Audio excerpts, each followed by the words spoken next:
जय श्री कृष्ण, जय श्री कृष्ण। हरि ओम, हरि ओम, हरि ओम, हरि ओम, हरि ओम। आवाज क्या आ रहा है पीछे से? वोल्टेज ठीक है, वोल्टेज। भगवान की राधा रानी की जय, कृष्ण कन्हैया की जय, वृंदावन धाम की जय, भागवत महापुराण की जय, राधा रुक्मिणी मैया की जय, जय जय श्री राधे, जय जय श्री सीताराम। नमः पार्वती पतये, हर हर महादेव।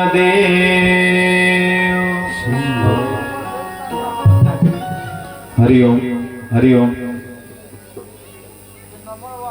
हरि ओम, हरि ओम। जय श्री कृष्ण, जय श्री कृष्ण।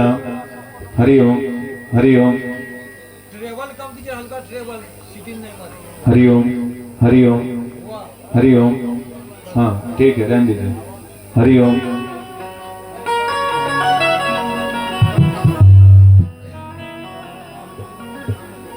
हरि ओम।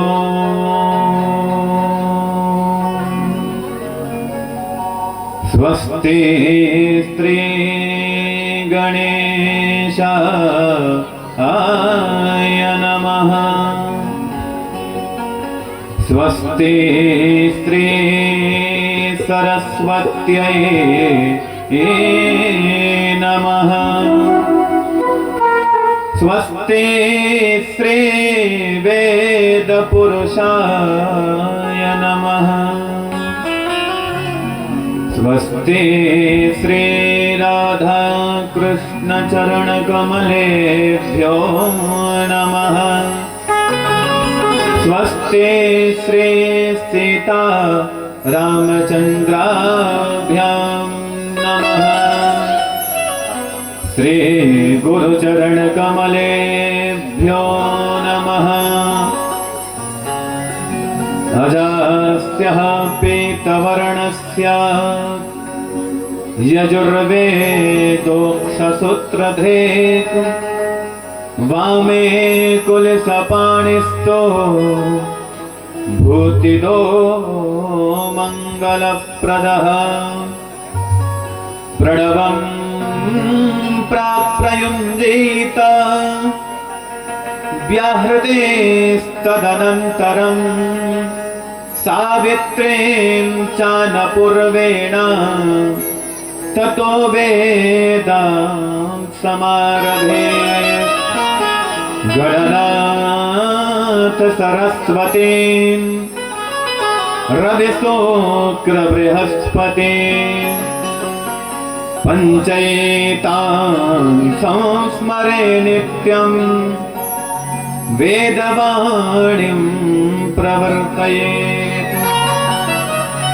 गुरुर्ब्रह्मा गुरुर्विष्णुः गुरुर्देवो महेश्वरा गुरुः साक्षात् परब्रह्म तस्मै श्री गुरवे नमः। अज्ञानतिमिरान्धस्य ज्ञानाञ्जनशलाकया चक्षुरुन्मिलितं येन तस्मै श्री गुरवे नमः। कस्तूरीतिलकं ललाटपटले वक्षस्थले कौस्तुभं नासाग्रे वरमौक्तिकं करतले वेणुः कणे कङ्कणम्। सर्वाङ्गे हरिचन्दनं सुललितं कण्ठे च मुक्तावली गोपस्त्रे परिवेष्टितो विजयते गोपालचूडामणिः। अस्ति स्वस्तरुणीकराग्रविगलत् कल्पप्रसूनाप्लुतम् वस्तु प्रस्तुत वेणुनादलहरे निर्वाण निर्गुणमूर्ते। व्याकुलम् स्रस्त निबद्धिनी विविलसद गोपी सहस्रावृतम् हस्तन्यस्तनतापवर्गमखिलो दारं किशोराकृतिः बर्हापीडं नटवरवपुः कर्णयोर्कर्णिकारम् विप्रगवासः कनककपिशम् वैजयन्तीं च माला रन्ध्रान् वेणोरधरशुधया पूरयन् गोपवृन्दैः वृन्दारण्यं स्वपदरमणं प्राविशद् गीतकीर्तिः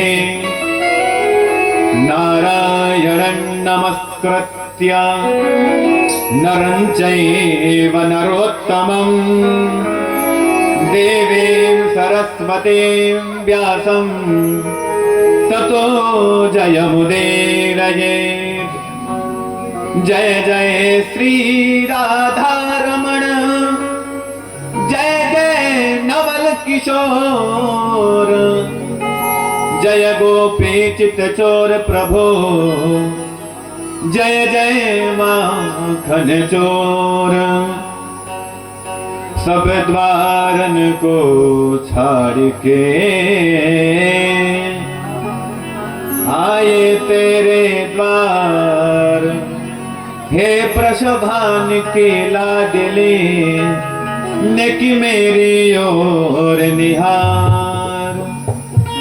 बरसाने की राधिका नंदगाम को श्याम इन दोनों के चरणन में मेरा कोटि कोटि प्रणाम।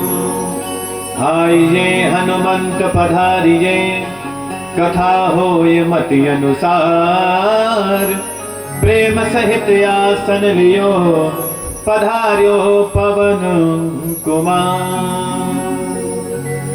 जय जय श्री राधे जय जय श्री राधे जय जय श्री राधे श्याम। आइए भगवान नाम का आश्रय लेकर के अपने मन वाणी को शुद्ध करते फिर आज के द्वितीय दिवस की कथा में हम लोग प्रवेश करेंगे। हे प्रभु मुझे बता दो, हे प्रभु मुझे बता दो, चरणों में कैसे आऊं। सभी लोग गाएंगे, प्यार से गुनगुनाएंगे। हे प्रभु मुझे बता दो, चरणों में कैसे आऊं। हे प्रभु मुझे बता, हे प्रभु मुझे बता दो, चरणों में कैसे आऊं। हे प्रभु मुझे बता दो।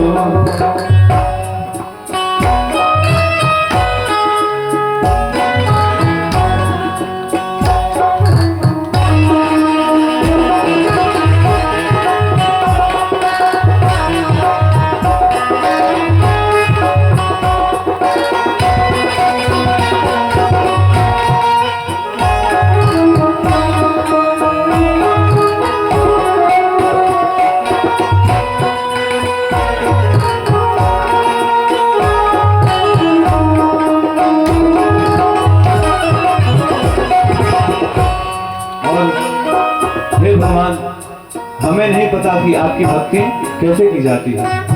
भगवान आपको हम कितना भी अर्पित कर दें लेकिन फिर भी हम आपको कुछ नहीं दे पाएंगे, क्योंकि हमारे पास जो भी है प्रभु सब आपका दिया हुआ है। इसलिए ना जानो कोई पूजन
आपने मुझे भेजा है तो जरूरी नहीं कि मेरे अंदर सब गुण ही हैं, नहीं, गुण के साथ साथ मेरे अंदर अवगुण भी है, लेकिन आपका दिया हुआ ही अवगुण मेरे अंदर ही है।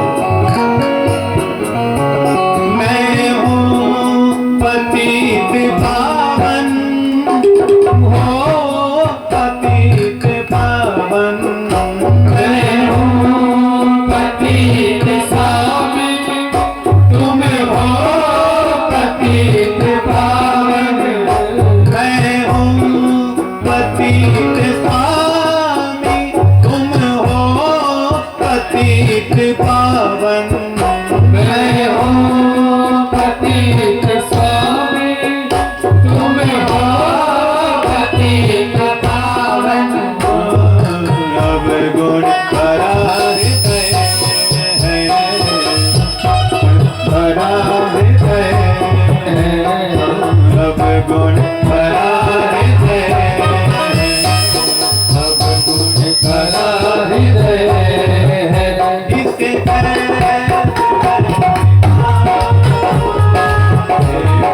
मुझे बता चरणों में कैसे आऊं, ये प्रभु मुझे बता चरणों में कैसे आऊं, ये प्रभु मुझे बता।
लेकिन अब छोड़ोगे भगवान तो मुझे संभाल कोई नहीं पाएगा।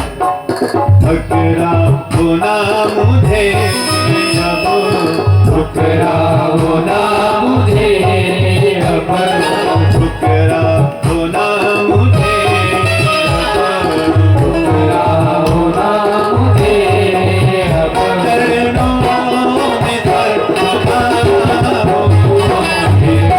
मुझे बता चरणों में कैसे आऊं, हे प्रभु मुझे बता चरणों में कैसे आऊं, हे प्रभु मुझे बता चरणों में कैसे आऊं, हे बंधनों में छुटकारा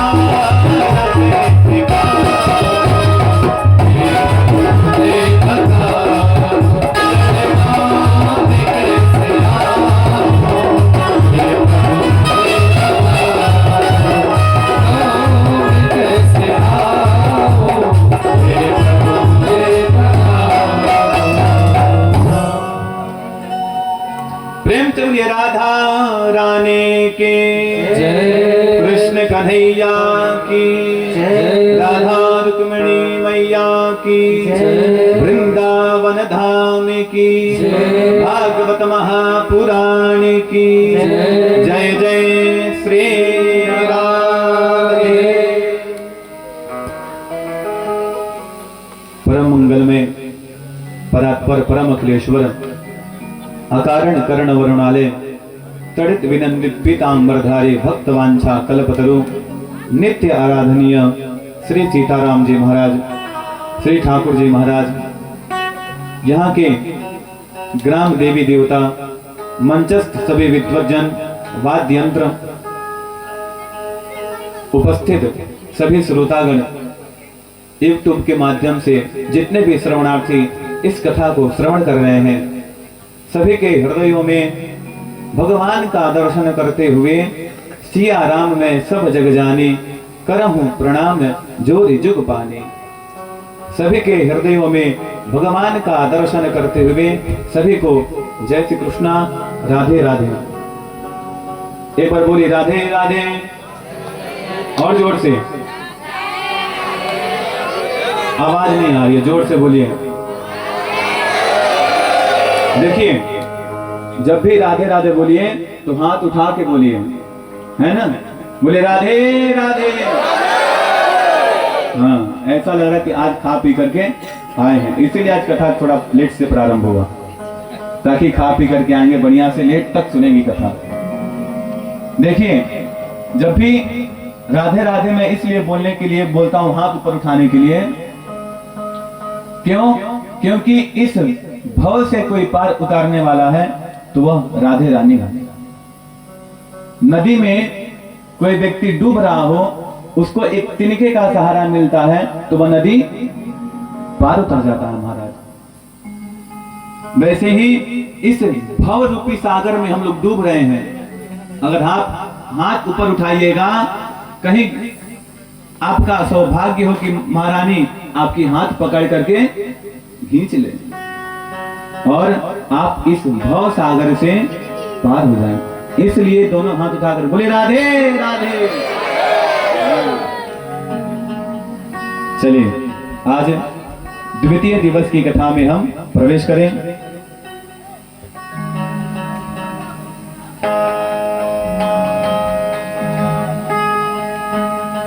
कल हम लोग कथा कहां तक सुने थे?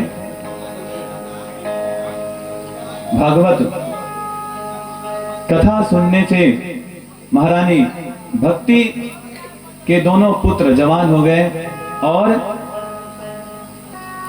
हरिद्वार में आकर के ताता थैया करके नाचने लगे। थोड़ा आवाज देखिए भैया, आवाज लग नहीं रहा हमको अच्छे से। हरिओम हरिओम हरिओम हरिओम।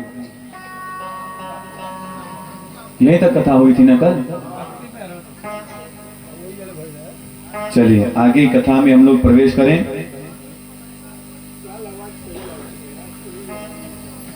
तुंगभद्रा तटे पूर्व मभुत्पत्तनमुत्तमम्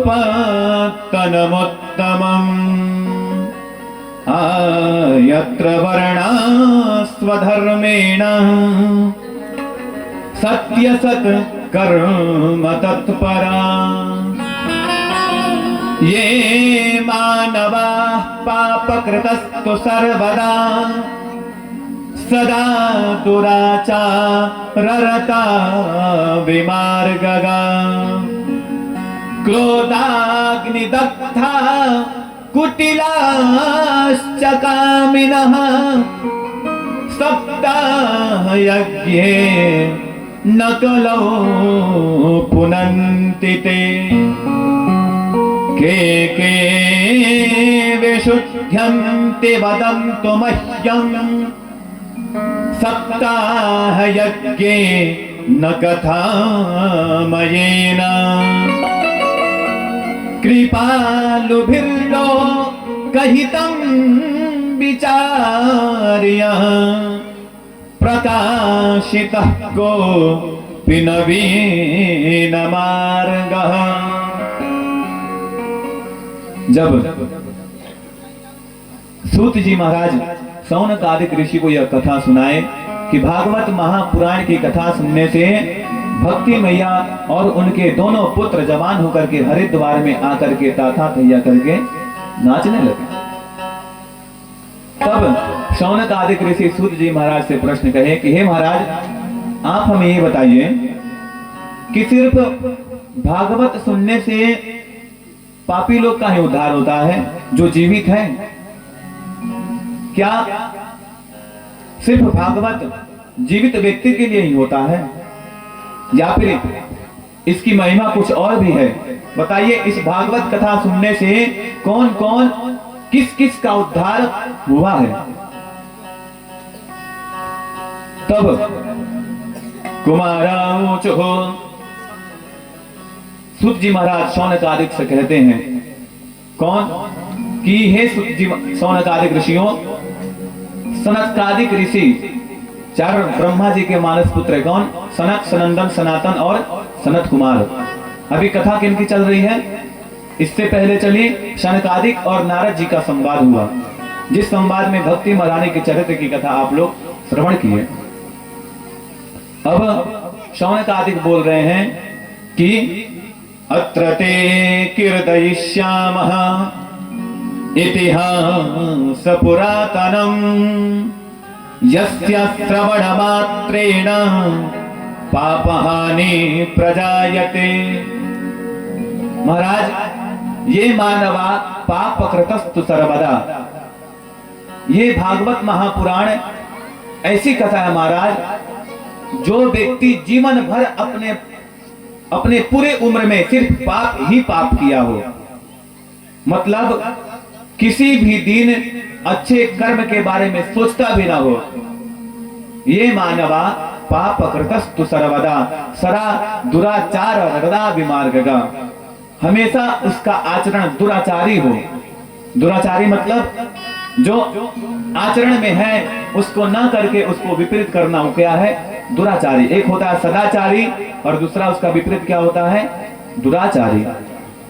तो जो व्यक्ति सदाचारी ना हो करके अपने जीवन में हमेशा दुराचार ही किया हो, अपने जीवन में सिर्फ पाप किया हो, हमेशा दुराचार आचरण किया हो, सदा दुराचार रता विमार्गगा।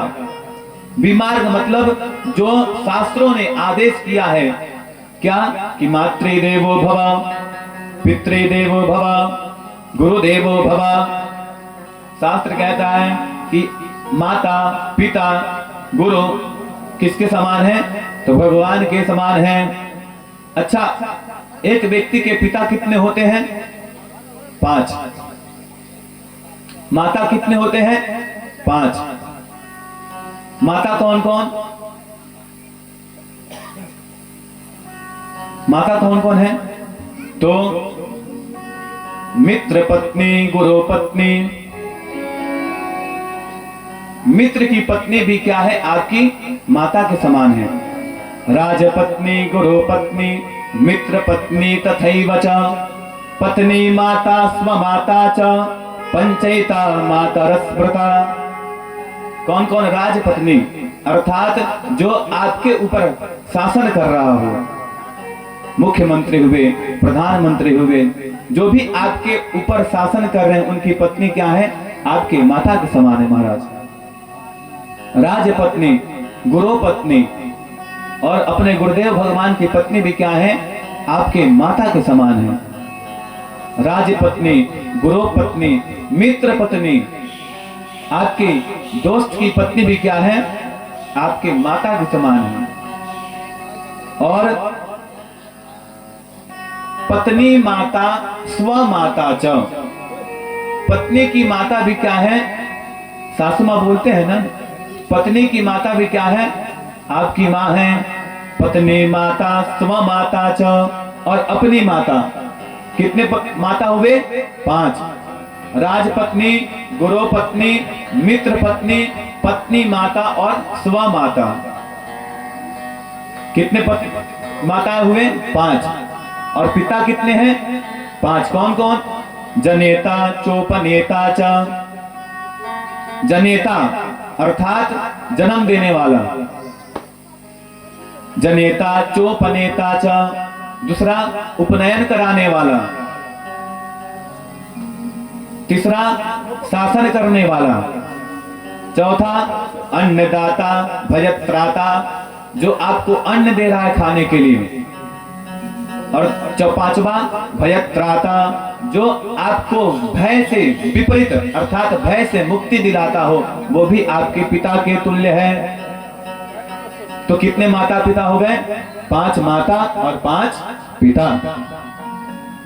तो ये मानवा जो शास्त्र कहता है पितृदेवो भव, गुरुदेवो भव, मातृदेवो भव, तो जो इसके विपरीत चलता है महाराज, वो कौन हुआ? कुमार्ग गगा, मार्ग पर न चलते हुए, सुमार्ग पर न चलते हुए उसके विपरीत करता है, उसको कौन क्या बोलेंगे? कुमार्ग गगा। कुमार्ग व्यक्ति है तो सदा दुराचार रता विमार्ग गगा, क्रोधाग्निदग्धा कुटिलाश्चकामिनः,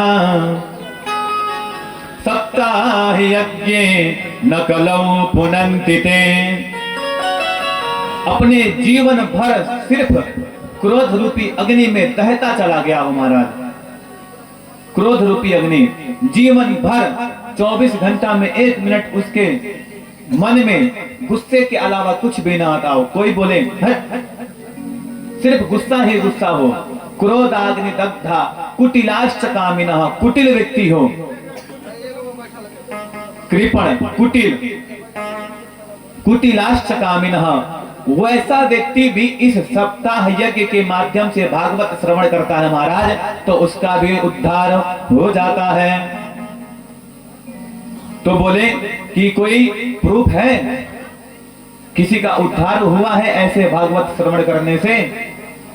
तो कुमारा ओचो शौनकादिक बोले कि मैं आपको एक ऐसा इतिहास बताता हूं। अत्र ते कीर्तयिष्यामः इतिहास पुरातनम यस्य श्रवण मात्रेण पापहानि प्रजायते। ऐसे इतिहास के बारे में मैं आपको सुनाता हूं जिसके सुनने मात्र से आपके सभी पापों का हानि हो जाएगा, अर्थात पाप क्षय हो जाएगा। तुंगभद्रा तटे पूर्व मभुत्पत्तनमुत्तमम् यत्र वर्णात् स्वधर्मेण सत्य सत्कर्म तत्परा। एक समय की बात है महाराज, तुंगभद्रा नदी के तट के समीप एक गांव था। वहां पे आत्मदेव नामक एक ब्राह्मण रहा करते थे। क्या नाम था ब्राह्मण देवता का? आत्मदेव। यत्र वर्णात् स्वधर्मेण सत्य सत्कर्म तत्पराः, वह अपने जीवन में हमेशा सत्य वाचन करते थे, अर्थात हमेशा सत्य का सहारा लेकर के अपना जीवन व्यतीत करते थे। त्रिकाल संध्या करते थे। ब्राह्मण का सबसे बड़ा कोई अस्त्र है महाराज, तो वो है संध्योपासना, भगवान सूर्य और माँ गायत्री की उपासना। माँ गायत्री की उपासना जो ब्राह्मण नहीं करता है महाराज, उसको बहुत सारे शास्त्र उसको गाली दिए हैं। गाली देना मतलब धिक्कारना। जो एक समय संध्या नहीं करता है वह, उसको शास्त्र कहता है कि वह समान मूत्र पान करता है।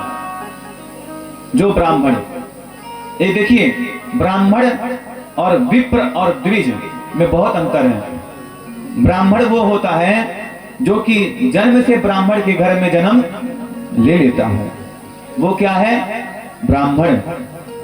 ब्राह्मण तो है वो, उसका अगला स्टेप क्या है, चरण क्या है? क्या है? द्विज। ब्राह्मण द्विज कब बनता है? द्वि मतलब होता है दूसरा, ज का मतलब होता है जन्म। ब्राह्मण का दूसरा जन्म कब होता है? तो जब उसका उपनयन संस्कार हो जाता है, तो उसका दूसरा जन्म वहां से प्रारंभ हो जाता है। तब वह व्यक्ति क्या होता है? द्विज बन जाता है। उसके बाद तीसरा चरण क्या है? विप्र। विप्र का अर्थ क्या है? विप्र का अर्थ वो है जो ब्राह्मण, जो द्विज वेद शास्त्रों का अध्ययन किया है, वो द्विज कहलाने का अधिकारी है। जन्म लेने से तो ब्राह्मण हो सकता है, पर द्विज का अधिकारी वह नहीं हो सकता है महाराज। तो शास्त्र के बातों को आत्मदेव जी अपने जीवन में उतार करके अपना आचरण शास्त्र के आदेशानुसार वो अपना जीवन व्यापन करते थे। उनकी पत्नी का नाम था धुंधली। क्या था? धुंधली। तो यथा नाम तथा गुणः, जैसा व्यक्ति का नाम होता है स्वाभाविक उसके अंदर वैसा गुण आ जाता है। तो नामी है धुंधली, तो सोच लीजिए कि उसका हरकत कैसा होगा। जब तक वह अपने घर में 24 घंटे में किसी पड़ोसी वाली से झगड़ा नहीं कर लेती थी, तब तक उसका पेट का भोजन पचता नहीं था। ऐसी भी औरतें हैं, कोई नहीं मिलेगा तो अपने पति से झगड़ा कर लेगी, लेकिन करेगी। जब तक नहीं करेगी तब तक उसका पेट का भोजन पचेगा नहीं। तो वो क्या है? धुंधली। हमेशा उसके मन में कुविचार आते रहते थे। किसी के प्रति उसके अंदर प्रेम भाव आता ही नहीं था महाराज। तो जैसा नाम होता है वैसा गुण भी व्यक्ति के अंदर दिखने लगता है। भगवान की कृपा से और उनके दुर्भाग्य की वजह से उनके घर में कोई संतान नहीं था। बहुत अमीर परिवार से थे, उनके घर में धन वैभव सब कुछ था, परंतु उनके घर में एक पुत्र नहीं था। अब सोचिएगा कि सब कुछ होते हुए वो भिक्षा भी मांगते थे। अब ब्राह्मण के पास करोड़ों की संपदा हो, परंतु उसको भिक्षाटन मांगने में कभी शर्म नहीं आएगी। क्यों? क्योंकि ब्राह्मण के 6 कर्म बताए गए हैं। कौन कौन से? पहले भिक्षा लेना, फिर बाद में भिक्षा देना। ये नहीं सिर्फ लेना, नहीं, लो और दो भी। ब्राह्मण दूसरे का जीवन बनाता है, तो अपना जीवन बनाने के लिए भी दान देना आवश्यक है। तो पहले दान लेना फिर दान देना, 2 कर्म हो गए। तीसरा, पहले वेद पढ़ना फिर वेद पढ़ाना, 4 कर्म हो गए। 5वां, पहले स्वयं धर्म का आचरण करना, पूजा पाठ करना, यज्ञ आदि करना, उसके बाद स्वयं यज्ञ कराना। 6 कर्म बताए गए हैं। इसी के कर्म, इसी धर्म के आदेशानुसार आत्मदेव जी महाराज भिक्षाटन मांगा करते थे। अब जब भिक्षाटन के लिए गांव में जाते तो व्यक्ति आपस में बात करते कि देखो इसके पास सब कुछ है, परंतु इसके घर में पता नहीं क्या है, इसके भाग्य में कि इसके घर में एक भी संतान नहीं है। दुर्भाग्यवश उस ब्राह्मण के घर में एक गाय भी रहती थी। उस गाय से भी एक बछड़ा आज तक नहीं प्राप्त हुआ।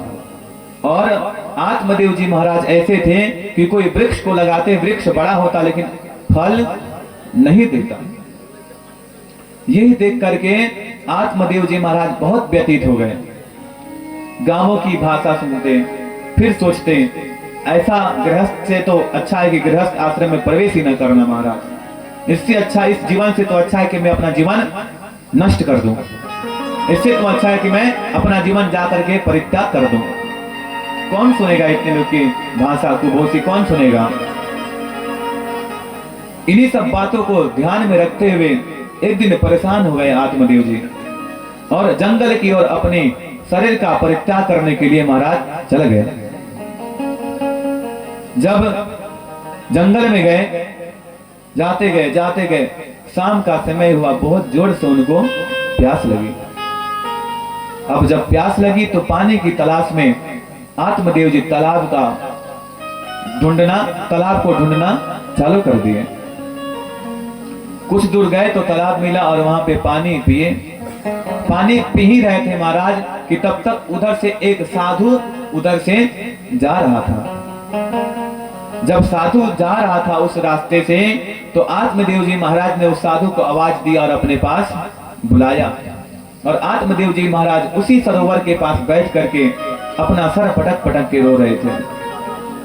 धिक्कार है ऐसे जीवन पे। अब आत्मदेव जी को रोते हुए साधु ने समझा कि चलो उनके पास चला जाए। क्या बात है कि एक ब्राह्मण वन में आकर के रो रहा है। मैंने कल बोला था कि जिसका जैसा सोच रहता है सामने वाला व्यक्ति उसको वैसा ही दिखता है। कपटी को कपटी दिखेगा, साधु को सामने वाला व्यक्ति साधु दिखेगा। अब साधु आए, भगवान का भजन कीर्तन करते थे। जंगल में रहने वाला व्यक्ति फकीर होता, क्या मतलब दुनियादारी से। भगवान का नाम हमेशा जपा करते थे। जब उसके पास गए तो मन में सोचे साधु जी कि जरूर ब्राह्मण है, हो सकता है कि जंगल में बैठ करके रो रहा है, इसका मतलब है कि यह भगवान को पाने के लिए रो रहा है कि भगवान अब तो दर्शन दे दो। पर जब ब्राह्मण के पास गए साधु जी, बोले कि क्या बात है ब्राह्मण देवता? तो उन्होंने कहा कि हे भगवान, मैं बहुत दीन हूं, मैं बहुत अपने जीवन से परेशान हो चुका हूं, इसलिए मैं अपने शरीर का परित्याग करने यहाँ पर मैं आया था। बोले क्यों? बोलने लगे कि भगवान का दिया हुआ तो मेरे पास धन संपदा ऐश्वर्य सब कुछ है, परंतु इस गृहस्थ को सुंदर बनाने के लिए मेरे घर में कोई संतान नहीं है। अब संतान नहीं है, यह बात सुने साधु बाबा ठहाका लगा करके हंसने लगे। अरे, हमने सोचा था कि यह भगवान को पाने के लिए रो रहा होगा, पर यहाँ पे तो उल्टी गंगा बह रही है। सीधी गंगा की जगह पे उल्टी गंगा बही जा रही है। उन्होंने कहा कि भगवान, आप जैसे साधु का दर्शन तो अति दुर्लभ है। भगवान की कृपा के बिना जरूर भगवान चाहते हैं कि हमारे घर में संतान हो, तभी आप जैसे साधु संतों का हमें दर्शन हुआ है।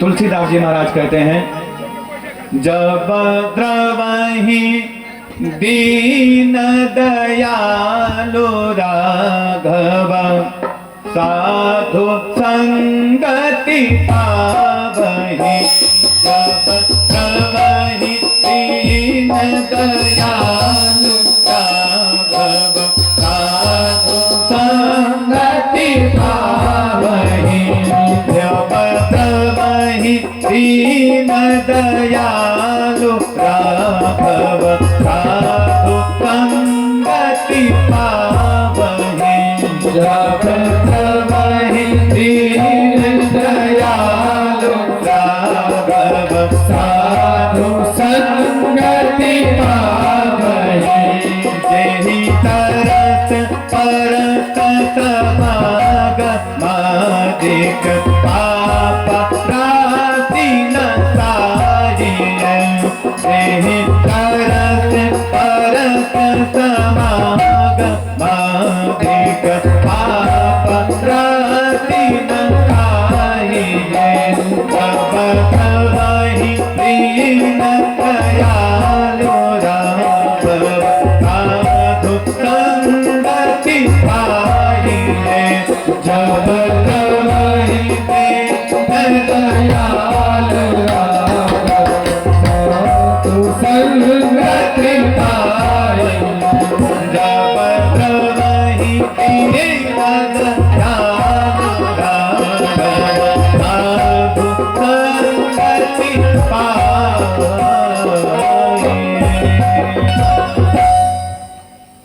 जब द्रवहि दीन दयालु राघव साधु संगति पाइए, जब भगवान राम भक्त के ऊपर दयालु हो जाते हैं, तभी आप जैसे संतों का समागम प्राप्त हो पाता है।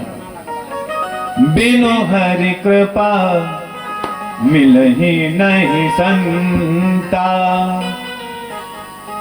बिना हरि कृपा भगवान अवश्य चाहते हैं कि हमारे घर में कोई संतान हो, इसलिए आप जैसे साधु संत को हमारे पास भेजे हैं महाराज। तो कृपया करके आप हमें ऐसा आशीर्वाद दीजिए कि हमारे घर में कोई संतान हो। अगर ऐसा नहीं हुआ महाराज, तो मैं आपके चरणों में अपने सर को पटक पटक के मैं अपना जान प्राण आपके सामने त्याग कर दूंगा। लगे सर पटकने। अब साधु जी महाराज परेशान, अरे कहां मैं जा रहा था भगवान का कीर्तन करने के लिए, बीच में फंस गया मैं इस ब्राह्मण की वजह से। अगर मैं आशीर्वाद दे भी दूं, अब भगवान की कृपा से इसके घर में संतान नहीं हुआ, तो मैं झूठा हो जाऊंगा। तो अब बचने के लिए क्या करें? महाराज बोले, बहाना बनाए कि देखो मैं बहुत बड़ा ज्योतिषी हूं, मैं तुम्हारा मस्तिष्क रेखा पढ़ रहा हूं, उसमें देख रहा हूं कि ये तो जन्म छोड़ो, तुम्हारे आने वाले 7 जन्मों तक तुम्हारे घर में कोई बाल बच्चा होने वाला नहीं है। अब ये बात सुने महाराज ब्राह्मण देवता, सुनते ही जितने कमजोर थे और ज्यादा उनके मन में विपदा आ गई और उनके पैर में, चरण में सर पटकने लगे। बोले अब कैसे बचा जाए भाई? बचने के लिए क्या किए, साधु सन्यासी के पास एक झोला होता है, तो उसी झोले में खाने पीने के लिए कुछ ना कुछ लेकर के चलते हैं भाई, कहाँ कुछ मिले। देखिए साधु वही है, साधु जिस रास्ते से एक बार गुजर जाता है महाराज, वहां पे दोबारा साधु आता नहीं है। साधु का लक्षण यही है, एक जगह पर वह दोबारा आ ही नहीं सकता और एक जगह पर वह एक रात व्यतीत भी नहीं कर सकता। जहां एक दिन रुका दूसरे दिन वहां से वह चला जाएगा।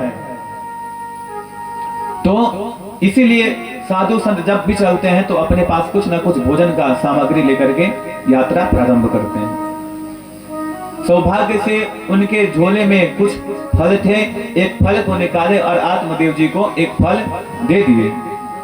बोले कि जाओ ये फल अपनी पत्नी को खिला देना और तुम्हारे घर में एक सुंदर सा संतान भगवान की कृपा से आ जाएगा। आत्मदेव जी महाराज बहुत प्रसन्न हो गए। अरे जहां पे संतान न होने की उम्मीद थी, वहां पे कुछ तो आशा की ज्योति जली। ब्राह्मण देवता ने तो आशीर्वाद दिया कि आपके घर में संतान होगी। अब हम डॉक्टर के पास जाते हैं, जिस बीमारी का इलाज कहीं नहीं होता, कोई डॉक्टर बोल दे कि मैं इसको ठीक कर दूंगा, तो थोड़ी मन में प्रसन्नता आती है कि चलो अब तो यहां से लगता है कि ठीक हो जाएगा। वही उम्मीद आत्मदेव जी के मन में थी कि लग रहा है कि अब हमारे घर में संतान हो जाएगा। बोलने लगे, जैसे हम लोग जाते हैं दवा लेते हैं, डॉक्टर दवा लिखता है, बोलते हैं कि डॉक्टर साहब बता दीजिए कैसे कैसे कब कब खाना है, सुबह शाम लेना है कि भूखे पेट लेना है, गर्म पानी के साथ लेना है, ठंडे पानी के साथ लेना है, हमें बता दीजिए नियम क्या है। अब वो फल लिए और पूछने लगे कि हे साधु जी मुझे बताइए इस फल को खाने का नियम क्या है। अब भाई नियम क्या बताए तुमको हम, इसलिए बोली जाओ बोल देना अपनी पत्नी को कि नहा धोवा ले, भगवान का पूजन पाठ करके फिर भूखे मुंह उस फल को ग्रहण करेंगे। आत्मदेव जी प्रसन्न हो गए और फल को लेकर के अपने घर की ओर प्रस्थान कर दिए। घर की ओर जब गए, घर पे पहुंचे तो बहुत रात हो चुकी, तो घर पे गए तो बोल रहे, ओ धुंधली सुनती हो, अरे वो धुंधली। अब धुंधली घर में खाना बना रही है, बोले कहां से आ गया ये, चिल्ला रहा है देखो वैसे। अब धुंधली बोली कि चलो चलते हैं देखते हैं क्या बात है, इतना जोर जोर से आवाज दे रहे हैं। धुंधली घर से बाहर निकली, बोले क्या बात है, इतने जोर जोर से क्यों चिल्ला रहे हैं। तो आत्मदेव जी बोलने लगे कि सुनो तो, गुस्सा नहीं करो, सुनो प्रेम से सुनो। आज मैं जंगल की ओर जा रहा था तो मुझे एक साधु जी मिले और उन्होंने एक मुझे फल दिया है, बोला है कि ये फल अपने पत्नी को खिला दोगे तो आपके घर में संतान हो जाएगी। बड़े ही आशा के साथ मैं इस फल को लाया हूं, तुम इस फल को क्या करो, खा लो। धुंधली बोली कि पता नहीं कहां से ये फल लेकर के आ गए, जादू टोना करवा करके मन में सोचने लगी। नाम था धुंधली, कभी अच्छा सोच ही नहीं सकती थी, कहां से सोचेगी। फल को ली, बोली कि इस फल से कैसे बचा जाए। बोली कि एक काम करती हूँ, मैं नहा धो करके भगवान का पूजन कर लेती हूँ, फिर भोजन बना करके फिर आराम से इस फल को मैं खाऊंगी। ये आश्वासन अपने पति आत्मदेव को दे दी। आत्मदेव पंडित बोलने लगे कि ठीक है, याद से फल को खा लेना और सुरक्षित जगह पर इस फल को रखना। धुंधली फल को ली और एक सुरक्षित जगह पर रख दी। अब मन में सोचने लगी कि पता नहीं कहां से गया, कोई तांत्रिक के पास गया होगा, हमसे संतान नहीं हो रहा है, हो सकता है कि उसमें कुछ जादू टोना करवा दे जिसको मैं खा लूं कहीं मर गई तब, हो सकता है इसमें जहर डाल दिया हो, खा लूं मर गई तब, जरूर कुछ हमको मारने के लिए, दूसरी शादी करने के लिए जरूर कुछ ऐसा कुछ कारण करवाया होगा, जादू टोना टोटके करवाया होगा। सोच ही रही थी कि उसकी पड़ोसन उसके पास चली आई। ओ धुंधली, क्या बात है, तुम्हारे घर में बहुत शोर हो रहा है। आत्मदेव चले गए और पड़ोसन और धुंधली बैठ करके आपस में बात करने लगे।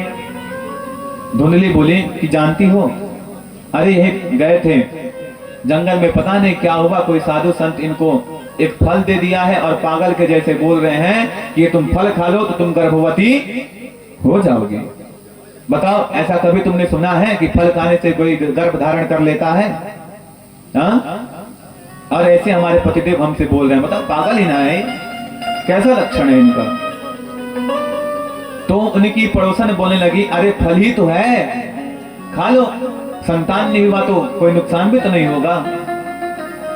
जैसे हेम्योपैथिक फायदा नहीं करता है तो नुकसान भी नहीं करता है, खा लो, फल ही तो है, असर नहीं होगा, गर्भवती नहीं होगी तो कोई नुकसान भी होने वाला नहीं है।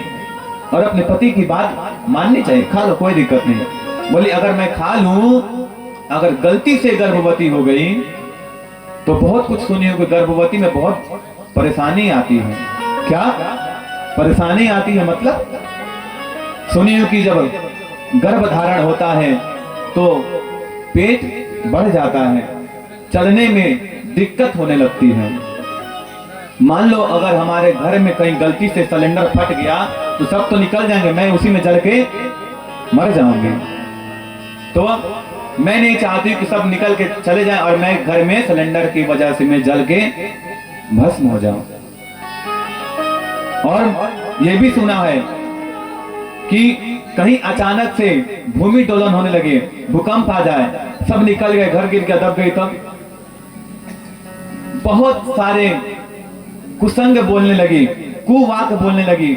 फल का उन्होंने खाद्य पदार्थ को खाया नहीं। बोले ठीक है, जो तुमको लगे वो खा लो। चलो तुम नहीं खाओगे तो एक काम करो, तुम्हारे घर में जो गाय है उसकी भी तो कोई बछिया नहीं है, एक काम करो, तुम उस फल को गाय को खिला दो। अगर सच में उसमें कोई शक्ति होगी तो गाय भी बछिया जरूर दे देगी। तो उसने उस फल को क्या किया, गाय को खिला दिया। अब यह जितना घटना घर में घटी हुई थी महाराज, पता नहीं कैसे धुंधली की बहन को वो बात पता चल जाती है। मतलब आत्मदेव जी की साली को, उनके 10 बच्चे थे। कितने? 10। 11वां बच्चा उनके गर्भ में था। वो बात पता चला कि संतान न होने से उनके घर में बहुत लड़ाई झगड़ा हो रहा है, तो मैं उनके घर में चलती हूँ। उनकी साली अपने जीजा जी के घर पे आई और अपनी बहन से बोलने लगी कि सुनो, तुम्हारे घर कोई संतान नहीं है ना? बोली नहीं। तो एक काम करो, मेरे घर में 1-2 तो छोड़ो, मेरे घर में 10-10 लड़के हैं, तो 11वां मेरे गर्भ में है। जब ये 11वां लड़का मेरे घर में आ जाएगा तो मैं तुम्हारे घर में रातों रात भिजवा दूंगी। तब तक कोई नाटक करते रहना, ताकि लगे कि आपके पति को कि गर्भ में लड़का है। धुंधली बोलने लगी, वाह बहन, तुमने तो इतने दिन का लड़ाई एक क्षण में तुमने खत्म कर दिया। बहन हो तो कोई तुम्हारे जैसा, वाह क्या बात है। पुत्र का पुत्र हमें मिल जाएगा और हमें कोई प्रकार की, किसी प्रकार का हमें दर्द भी नहीं होगा। ऐसा वाक्य उसकी बहन बोली और ऐसा आश्वासन देकर के अपने घर की ओर चली गई। और इधर दिन गुजरता गया, महीना हुआ, 2 महीना हुआ। आत्मदेव जी पूछते, क्यों, कुछ असर हो रहा है फल का? बोली हाँ, असर तो हो रहा है, पहले से वजन थोड़ा बढ़ा है। अब दिन पर दिन पेट फुलाने के लिए कुछ उसमें वस्त्र भर करके नाटक करने लगती कि हाँ मेरे गर्भ में संतान है। 1 महीना गुजरा, 2 महीना गुजरा, 3 महीना गुजरा, बीतते बीतते 9वां महीना आया और उनकी बहन, धुंधली की बहन का 10वां महीना चल रहा था। रातों रात उनके घर में एक संतान अथवा लड़का आया। और धुंधली की बहन ने क्या किया, अपने पति देव से बोला कि जाओ ये हमारे पुत्र को अपने साली के घर भेज दो, जाकर के पहुंचा दो। रातों रात आत्मदेव जी की साली का लड़का उनके पति जी लेकर के अपने धुंधली के घर में ला करके रख दिए। अब सुबह हुआ, घर में बच्चे के रोने की आवाज सुन करके आत्मदेव जी बहुत प्रसन्न हो गए। पूरे गांव में ढिंडोरा पिटवा दिए। अरे सुनो, तुम लोग ताने देते थे ना हमको कि हमारे घर में संतान नहीं है, देख लो हमारे घर में संतान है। खुशी का ठिकाना नहीं रहा, पूरे गांव में ढिंडोरा पिटवा दिए, पूरे घर मिठाई बंटवाए। समय बीता महाराज, 1 महीना हो गया, 1 महीने का लड़का हो गया। तब तक सौभाग्य से उनकी जो गाय थी उसने भी एक सुंदर लड़के को जन्म दिया। गाय के द्वारा एक लड़के का जन्म हुआ, परंतु जो गाय के द्वारा जो लड़का का जन्म हुआ महाराज, उसका जो कान था गाय के कान के बराबर था, बड़ा बड़ा कान था उसका। बाकी पूरा शरीर स्वरूप पूरे लड़के के जैसा था। समय बीता, नामकरण का समय आया, नामकरण संस्कार किया गया। जो गाय के द्वारा लड़का हुआ था उनका नाम रखा गया गौकर्ण। क्यों? क्योंकि गाय के कान के बराबर उनका कान था, इसलिए गौ अथवा गौ का मतलब होता है गाय और कर्ण का मतलब होता है कान, इसलिए उनका नाम रखा गया क्या? गौकर्ण। उतना देर में धुंधली बोला, अरे सुनिए, आपका लड़का नहीं है ये, हमारा लड़का है, मैं अपने बेटे का नाम रखूंगी। बोले ठीक है रखो, गुस्सा क्यों हो रही हो? 2 लड़के का मैंने, दूसरे का तुम रख दो। बोली मेरा नाम धुंधली तो मेरे बेटे का नाम धुंधकारी। क्या नाम रखा गया? धुंधकारी। तो धुंधकारी और गौकर्ण जी दिन पर दिन धीरे धीरे धीरे धीरे बड़े होते गए। समय बीता, गौकर्णो पंडितो ज्ञानी धुंधकारी महाखलः। गौकर्ण जी भगवान की माया से, भगवान की कृपा से पंडित हो गए। पंडित मतलब मातृवत परदारेषु परद्रव्येषु लोष्ठवत् आत्मवत् सर्वभूतेषु यः पश्यति स पंडितः। मातृवत परदारेषु, पर मतलब होता है दूसरे, दूसरे स्त्री को अपने मातृ भाव रखना, दूसरी स्त्री को, दूसरी लड़की को अपने माता के समान समझना। मातृवत परदारेषु परद्रव्येषु लोष्ठवत्, दूसरे के धन को खेत के ढिल्ले के बराबर समझना, मिट्टी के समान समझना। मातृवत परदारेषु परद्रव्येषु लोष्ठवत् आत्मवत् सर्वभूतेषु, सभी के हृदयों में अपने समान सभी को देखना। महाराज हमारा सनातन धर्म भी यही कहता है क्या?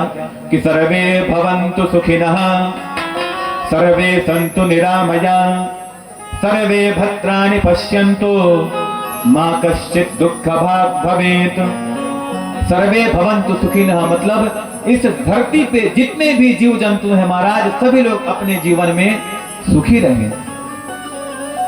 सर्वे सन्तु निरामया, सभी के पास खाने के लिए पर्याप्त मात्रा में अन्न उपलब्ध हो, खुद खाए और दूसरों को भी खिलाए। साईत ना दीजिए जामे कुटुंब समाए, मैं भी भूखा ना रहूं, साधु भी भूखा न जाए। भगवान की कृपा से सभी को उतना धन मिले महाराज, जिससे उनका परिवार भी अच्छे से निर्वाह हो और उनके घर में कोई आए तो कोई दुखी होकर के वहां से लौट करके न जाए। सर्वे सन्तु निरामया, सर्वे भद्राणि पश्यन्तु, सभी को एक समान देखना। भद्राणि पश्यन्तु, भद्र मतलब होता है अच्छा। जो हमारे इंद्रिय कितने हैं? 11। 5 कर्मेंद्रिय, 5 ज्ञानेंद्रिय और उन सभी का मालिक है कौन? मन। कितने इंद्रिय हुए? 11। कौन कौन? 5 कर्मेंद्रिय, 5 ज्ञानेंद्रिय और उन सभी का मालिक कौन है? मन है। तो जो शास्त्र कहता है सर्वे भद्राणि पश्यन्तु, सभी वैसा वस्तु देखें, सभी के साथ वैसा व्यवहार हो महाराज जो उनको देखने में क्या हो? अच्छा लगे, उनकी कल्याण हो। वो काम देखने से, वो वस्तु देखने से, ऐसा वस्तु देखे महाराज जिसके कारण उनके जीवन में कोई ना कोई परिवर्तन अच्छा हो। सर्वे भद्राणि पश्यन्तु मां कश्चित दुख भाग भवे, किसी के जीवन में महाराज किसी भी प्रकार की दुख विपत्ति ना आए। यही हमारा सनातन धर्म का उद्देश्य है। और जो इस धर्म के उद्देश्य पर चलता है महाराज वही सच्चा सनातनी भी है। धर्म एक ही है। धर्म कौन सा है? सनातन। बाकी सब क्या है? पंथ। पंथ मतलब होता है रास्ता, और धर्म एक ही धर्म है महाराज, वो सनातन धर्म। बाकी जितने आप सुनते हैं वो सब क्या है? पंथ है। पंथ मतलब रास्ता। हमारा लक्ष्य है कहां जाना? पटना।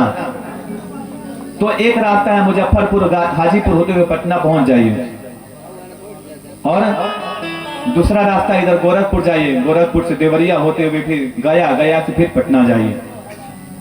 तो कई सारे रास्ते हैं। इसको क्या है? पंथ बोलते। लेकिन टारगेट क्या है? आपका लक्ष्य क्या है? पटना। तो हम लोग डायरेक्ट अपने लक्ष्य से जुड़े हैं। सनातन धर्म क्या है? हमारा लक्ष्य है, हमारा टारगेट है, और उसी पे चलना ही हम सभी का क्या है? कर्तव्य है महाराज।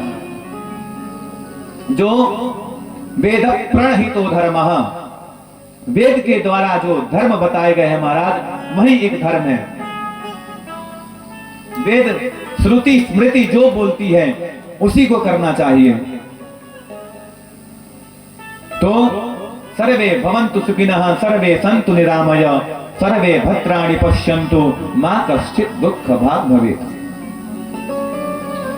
तो ऐसे मातृवत परदारेषु परद्रव्येषु लोष्ठवत् आत्मवत् सर्वभूतेषु, जो सभी के हृदयों में अपने अपना समान देखता है, सभी को अपने बराबर समझता है महाराज, वही क्या है? पंडित है। पंडित क्या है? एक पद है। क्या है? पद है। तो जो भगवान के जितना समीप पहुंच जाएगा, जो धर्म शास्त्रों का मर्मज्ञ हो जाएगा महाराज, वही पंडित हो जाएगा। तो क्या है? पंडित एक पद है।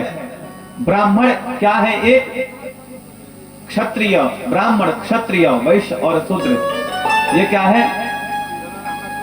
बनाए गए धर्म आचरण है भगवान के द्वारा। सर्वधर्मान परित्यज्य मामेकम शरणं व्रज। परंतु पंडित वही है महाराज जो सभी धर्मों का परित्याग करके भगवान को अपना बना लेता है, वही है पंडित। पंडित के सामने ये हिंदू, ये मुस्लिम, ये सिख, ईसाई कोई नहीं रहता, उसके लिए सभी एक समान है। वैसा भाव था कौन? किसका? गौकर्ण जी महाराज का। और धुंधकारी उनका भाई उनके विपरीत चलता था। यह थे धर्मी और उनका भाई धुंधकारी था अधर्मी। गौकर्ण जी थे सुभाषिता, मतलब सुमधुर वाणी बोलने वाले थे, लेकिन वहीं उनका भाई धुंधकारी कुभाष, गलती जिसको मन करे उसको एक चमाटा लगा दे, बिना मतलब का किसी को मार दे, किसी के घर में चोरी करे, डकैती करे, मर्डर करे। तो एक भाई धर्म की ओर चला गया और दूसरा भाई अधर्म की ओर चला गया। यह देख करके एक दिन उनके पिता आत्मदेव जी बड़े परेशान हुए। बोले कि धिक्कार है ऐसे बेटे पे, इससे तो अच्छा था कि हमारे घर में संतान नहीं था। अरे जब बाप का जो बेटा होता है महाराज, जब उसके विपरीत चलने लगे तो बाप भी उससे परेशान हो जाता है और कहता है कि संतान से तो अच्छा है कि मैं निसंतान रहता, दिन भर ये हमको परेशान करके रख देता है। सुबह हुआ, उठे, तब तक पता चला कि 5 घर से हमारे घर में शिकायत आ जा रही, आपका बेटा ये कर रहा है, आपके बेटे ने हमारे बेटे को मार करके हड्डी गोड़ सब कुछ तोड़ दिया है। तब बाप क्या बोलता, रे इतना, इससे अच्छा तो मैं निसंतान रहता। धिक्कारता है अपने बेटे को। वही धिक्कार आत्मदेव जी अपने पुत्र धुंधकारी को बोलने लगे, अरे इससे तो अच्छा था कि मैं निसंतान था। तब उस समय अपने मन को खिन्न पा करके बैठ कर एक जगह रोने लगे महाराज। रो ही रहे थे कि उनके पुत्र गौकर्ण जी महाराज उनके पास आए और बोले कि हे महाराज, हे पिताजी, आप क्यों रो रहे हैं? क्या कारण है आपके रोने का? तो उन्होंने कहा कि पुत्र, हमें हरिओम हरिओम, हे पुत्र, एक समय की बात है, मैं जंगल में अपना शरीर का परित्याग करने गया था। तो उस समय एक मुझे साधु संत मिले थे। उन्होंने कहा था कि इस सांसारिक धर्म में तुम नहीं पढ़ो, ये पुत्र पुत्र कोई नहीं है। उस समय उन्होंने कहा था कि राजा सगर के भी 1000 पुत्र थे, पर ऋषि के श्राप से सभी के सब क्या हुए, जल करके महाराज भस्म हो गए। क्या उनको पुत्र का सुख प्राप्त हुआ? ये आवाज कैसा आ रहा है पीछे से?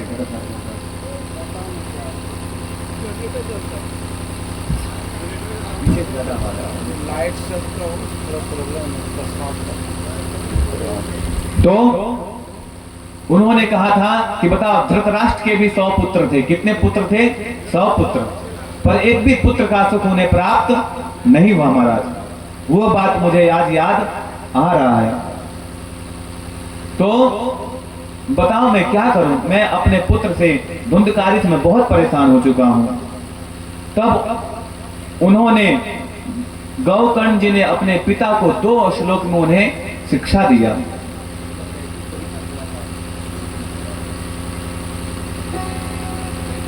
दो श्लोक में उन्होंने अपने पिताजी को समझाया, जिसको गौकर्ण गीता के नाम से जाना जाता है। देहस्थिमां सरुधिरे भीमतिं त्यजत्वम्, देहस्थिमां सुरुधिरे भीमतिं त्यजत्वम्, जया सुता दितु सदा ममतां विमुञ्च, पश्यानिशं जगदिदं क्षणभङ्गनिष्ठम्, वैराग्यरागरसिको भवभक्तिनिष्ठः, धर्मं भजस्व सततं त्यज लोकधर्मान्, सेवास्य साधु पुरुषां जहि कामतृष्णा,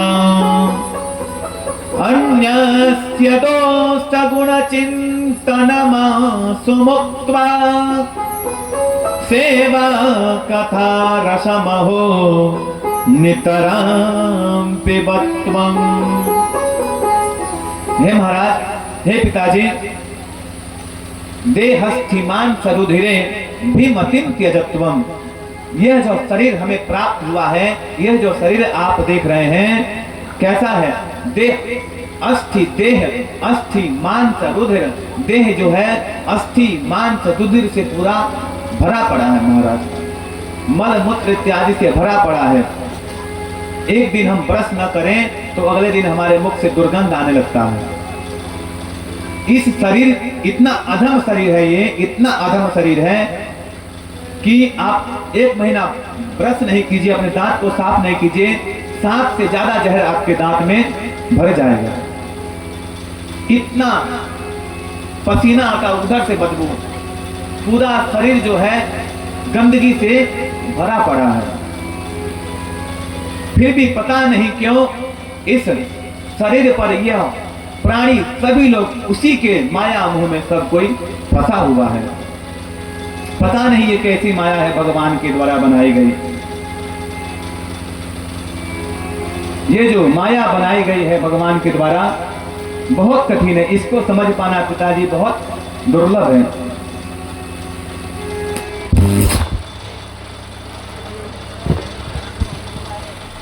हरिओम हरिओम हरिओम। तो ये जो माया है महाराज, ये भगवान के द्वारा बनाई गई है। इसे समझना बहुत ही दुर्लभ है। और इसी माया में सभी लोग फंसा हुआ है। ये हमारा है, ये हमारा है, वो तुम्हारा है, ये हमारा है, ये अपना है, ये पराया है। ये माया तेरी बहुत कठिन है राम। ये जो भगवान के द्वारा बनाई गई माया है महाराज, इसको समझना बहुत कठिन है। ये माया तेरी बहुत कठिन है राम। ये माया तेरी बहुत कठिन है राम। ये माया तेरी बहुत कठिन है राम। ये माया तेरी बहुत कठिन है राम। ओ दुख में दुख दिखलाती सबको, तुम्हें सुख दिखलाती सबको। दुख में दुख दिखलाती सबको। तुम्हें सुख दिखलाती सबको। और ये भगवान के द्वारा जो माया है, ये हमारे पास है दुख, परंतु उसमें हमें सुख का अनुभव कराते हैं। और बनाती बड़े बड़ों को गुलाम। ये माया तेरी बहुत कठिन है राम। ये माया तेरी बहुत कठिन है राम।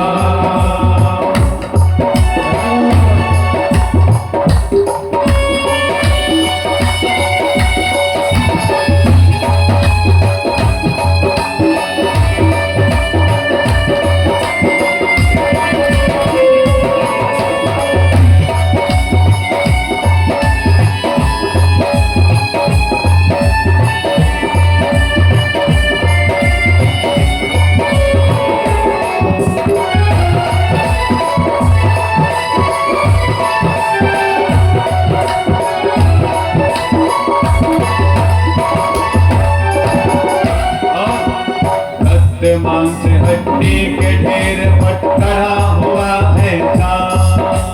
रक्त मांस हड्डी के ढेर में गढ़ा हुआ है चाँद। देखी उसी की सुंदरता, देख उसी की सुंदरता, देख उसी की सुंदरता, होताती नींद हराम। ये माया तेरी बहुत कठिन है राम। ये माया तेरी बहुत कठिन है राम। ये माया तेरी बहुत कठिन है राम।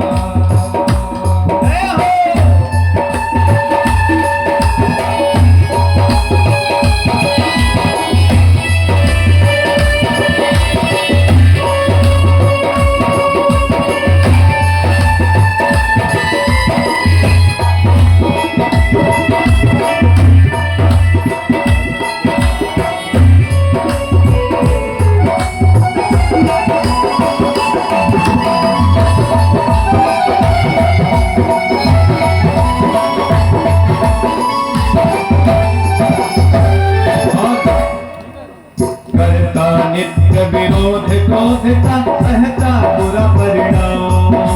करता नित्य विरोध क्रोधता होता बुरा परिणाम। करता नित्य विरोध क्रोध का होता बुरा परिणाम, करता नित्य विरोध का होता बुरा परिणाम, होता बुरा परिणाम, होता बुरा परिणाम, होता क्रोधित सहमत होती, होता क्रोधित सहमत होती, नारी बिना लगाम। माया तेरी बहुत कठिन है राम, ये माया तेरी बहुत कठिन है राम। हरि बोल।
कठिन है राम,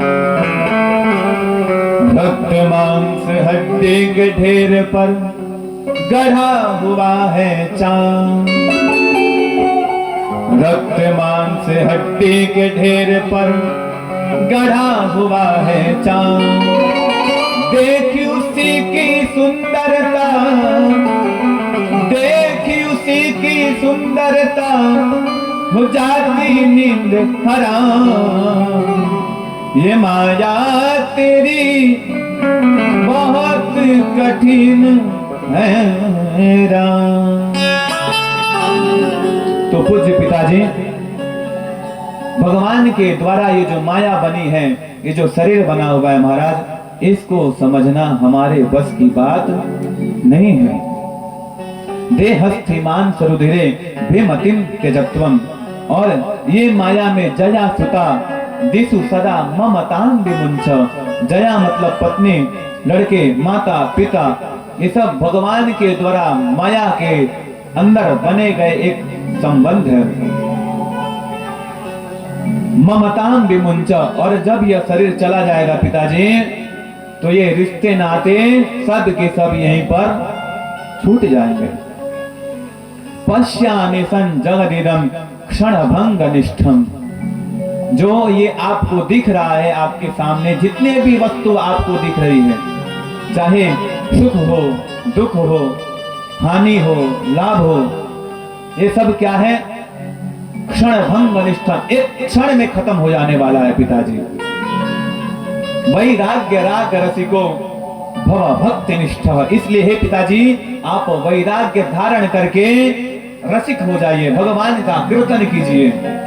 धर्मं भजस्व सततम त्यज लोक धर्मान्, सेवस्य साधु पुरुषान् जहि काम तृष्णा। सेवस्य साधु पुरुषा। और वन में जाकर के वैराग्य धारण करके साधु संतों का आप क्या कीजिए? सेवा कीजिए। काम तृष्णा, अपने मन से काम, क्रोध, लोभ, मोह, मद, मात्सर्य को निकालिए। और अन्यस्य दोष गुण चिंतन मासु मुक्त्वा। और अन्य का गुण दोष देखना और चिंतन करना छोड़ दीजिए। दूसरे के अंदर क्या है, गुण है कि अवगुण है, वो देखना बंद करके अपने स्वयं के अंदर देखिए कि आपके अंदर क्या है। अरे सुबह उठिए तो एक बार अपना शीशा देखिए, शीशा के सामने एक बार खड़े होकर खुद को निहारिए कि मेरा स्वभाव कैसा है। चेहरे को नहीं, अपने अंदर निहारिए कि क्या मेरा अंदर वाला घर, अर्थात मेरे मन में जो घर बना हुआ है वो स्वच्छ है कि नहीं। तब मैं किसी दूसरे के घर पर निहारूंगा। तो दूसरे के अंदर क्या है, गुण है कि दोष है। अन्यस्य दोष गुण चिंतन मास मुक्त्वा। अन्य का दोष गुण का चिंतन करना आप छोड़ दीजिए। सेवा कथा रसमहो नितरां पिबत्वं। और सेवा कीजिए और कथा रस मुहु, और भगवान का कथा सुनिए। मुहु मतलब होता है बारंबार। भगवान की कथा ऐसी है महाराज, जो आज हम प्रवचन कर रहे हैं, हो सकता है कि अगले बार फिर भागवत हो तो दूसरे दिन ये आपको सुनने को नहीं मिलेगा। हर एक शिक्षक की पढ़ाने की विधि, पढ़ाने का टेक्निक अलग अलग होता है। हो सकता है जिस भाव को मैं अपने भाव से समझा रहा हूं, सामने वाला उसी भाव को दूसरे स्वरूप से आपको समझाए, लेकिन सार क्या है? एक ही है। कोई उदाहरण देकर के मैं अभी आपको समझाऊं, हो सकता है कि अगले बार कथा करूं तो दूसरा उदाहरण देकर के आपको समझा सकता हूं। तो सेवा कथा, कथा ऐसी है महाराज की, कथा जो है कभी पुरानी नहीं होती। कथा एक ऐसी चीज है, वस्तु पुरान हो जाता है, कपड़े पुराने हो जाते हैं, फट जाते हैं, लेकिन कथा ऐसी चीज है जो कि कभी पुरानी नहीं होती। वैसी कथा को आप नितरां पिबत्वम, हमेशा पीजिए। क्या कीजिए? पीजिए। तो यह गोकर्ण जी के द्वारा दिए गए 2 श्लोक में दिए गए गोकर्ण गीता के द्वारा उनके मन में वैराग्य आ गया और घर का परित्याग करके वह जंगल की ओर चले गए। अपने दोनों पुत्र और पत्नी का परित्याग करके जंगल के ओर प्रस्थान कर गए। अब इनके घर में बचे कौन? तो धुंधकारी, धुंधली और गौकर्ण जी। अब पुत्र के ऊपर से जब पिता का साया हट जाता है, या तो वो छुट्टा साढ़ हो जाएगा या फिर उसके ऊपर जिम्मेदारी का भार पड़ जाएगा। तो जो धर्मनिष्ठ होगा उसी के ऊपर जिम्मेदारी भी आएगी, जो धर्मनिष्ठ व्यक्ति नहीं होगा वो छुट्टा साढ़ हो जाएगा, जहां मन करेगा वहां जाएगा, घर के किसी भी सदस्य की चिंता नहीं होगी। अब गौकर्ण जी भगवान का सेवा करते, भगवान का भजन करते और वही पूजन पाठ कराने के लिए वो बाहर गए हुए थे। तब तक अब इधर धुंधकारी अपने घर में सिर्फ अपनी माता को पाया। घर में जितना सामान था महाराज, घर में जितना धन दौलत था, सभी को बेच करके भोग कर लिया। धन के 3 गति हैं। कितनी गति है धन की? 3 गति। या उसका उपभोग कर लीजिए, पहला क्या है? उसका उपभोग कर लीजिए। दूसरा, दान दे दीजिए। और ये दोनों कार्य नहीं हुए महाराज तो तीसरी गति तो है ही। तीसरी गति क्या है? तीसरी गति है कि वह अस्पताल में जाएगा, डॉक्टर के पास जाएगा, किसी वकील के पास जाएगा, कोई मार करके छीन करके लेकर चला जाएगा। तो धन की 3 ही गति है। भोग करिए, दान कीजिए, अन्यथा उसका परित्याग आपको करना ही पड़ेगा। लक्ष्मी बहुत चंचल होती है महाराज, बहुत चंचल होती है। एक जगह कभी लक्ष्मी स्थिर नहीं हो सकती।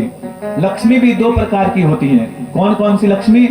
एक स्थिर लक्ष्मी और एक चंचल लक्ष्मी। स्थिर लक्ष्मी का तात्पर्य यह है कि उस लक्ष्मी अर्थात रुपये का सही जगह उपयोग करेंगे तो वह लक्ष्मी क्या होगी? स्थिर लक्ष्मी होगी। और चंचल लक्ष्मी, रुपया आया और नदी की तरह बहते हुए चला गया, वह क्या है? चंचल लक्ष्मी है। तो वह लक्ष्मी तो है, लेकिन आपके ऊपर निर्भर करता है कि आप उस लक्ष्मी को किस रूप में बनाना चाहते हैं, स्थिर के रूप में या फिर चंचल के रूप में। तो घर में जितने धन दौलत थे महाराज, सभी को बेच करके वह उपभोग कर लिया था, दुरुपयोग किया था।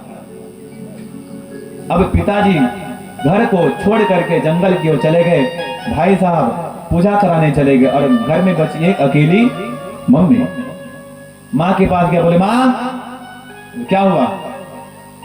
पापा चले गए जंगल, घर में जितना धन दौलत है जरूर पापा ने तुमको दे करके गए होंगे, इसलिए काम करो, मुझे तिजोरी का चाबी दे दो। बोले नहीं, सब तो जितना घर में धन दौलत था सब तुमने नशा पत्ती में खत्म कर दिया, क्या दूं? बोले नहीं, ऐसा हो ही नहीं सकता कि घर में रुपया न हो। नहीं है तो तुम्हारे सोने चांदी जितने जेवरात है सब मुझे दे दो।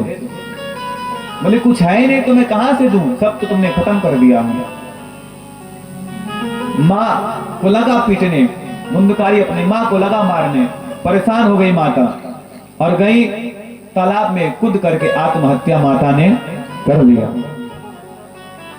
उसी पुत्र के लिए महाराज एक समय उनके माता पिता न होने से, पुत्र न होने से रो रहे थे, पर आज वही माता पिता उस पुत्र की वजह से अपना शरीर का परित्याग किए।